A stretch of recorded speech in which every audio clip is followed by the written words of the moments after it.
Repairing a flooded house, that's bad enough. But to me, a flooded car is an absolute lost cause. Here are the steps you can take to make sure you don't plunk down hard-earned cash for old Salty. Flooding has just become more common in more places. Texas, Louisiana, New Jersey, New York City, Germany, places that have never seen big floods suddenly are getting them. Combine that with the fact that new cars are extraordinarily hard to find right now, and you end up with a higher likelihood that you may be funneled toward a used car that may have been in a flood. The first step you want to do to avoid that is to look it up in the master database, NMVTIS. It's run by the Department of Justice with data from the insurance industry. And what they do is supposedly pull all the title records together so you can see if a car you're interested in has a flood or salvage due to flood title. Now, this is not a perfect database. There's such a thing as title washing when a car is sold, typically wholesale, from one state to another, and because of lax rules between them, the flood title drops off in the process. Or the flood damage might have been repaired DIY or cash, in which case it never hit the insurance industry's radar. But it's your key first step. After that, though, you got to look at the car. And that means you get inside and do the simplest thing. Just trust your nose. Do you smell any mildew? And be honest. Don't be so in love with the car and buying it that you ignore what your nose tells you. If you smell mildew, I think you've got a problem, and you probably need to walk away. Modern cars have such good weather seals and materials that are so relatively water resistant or that dry out quickly that to find mildew in a late model car is really weird. Therefore, you've got to assume it either is flooded or has had a long-term leak through either a sunroof gasket, maybe a door gasket, or some other really weird water incursion event. Now, even if you don't find any mildew smell in your first test, look around while you're in here and don't be bashful. Pull back the carpet mat, obviously, but pull back the carpet a little bit.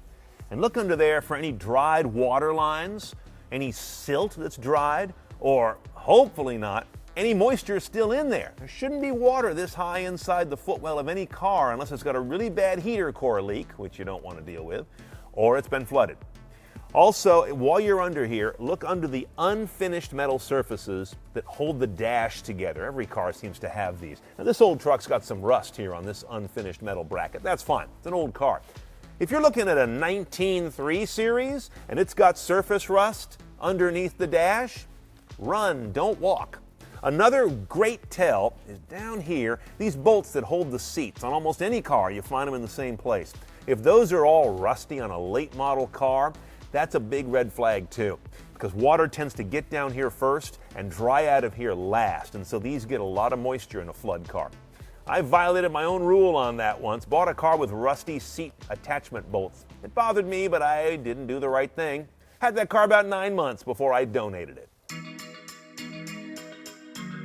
Take a peek in a wheel well, front or rear, ideally one of each, and these are always dirty places, filled with spray of moisture and grime from the road. That's not the issue. If you see a strange, unnatural, horizontal, dried water line, that may give you pause, especially if said water line has silt on the lower half and is cleaner on the upper half. That really tells you a car got submerged and in something that it shouldn't have been. These are fairly easy to clean out with a pressure washer, so you can be fooled, but it's worth taking a peek. And a general rule of thumb is if it's a truck or an off-roader, it's a different level of sensitivity than if it's that, again, prototypical late model 3 series. I don't want to see a water line at or above the top of the tire. That does not let me sleep well.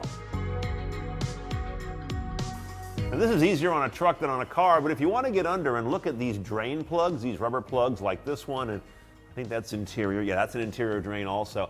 If these are new plugs on a car that otherwise has a nice dusty patina on it, or they've been disturbed, it's clean around them like they've been removed and put back in recently, that means somebody had to drain the bathtub. Beware.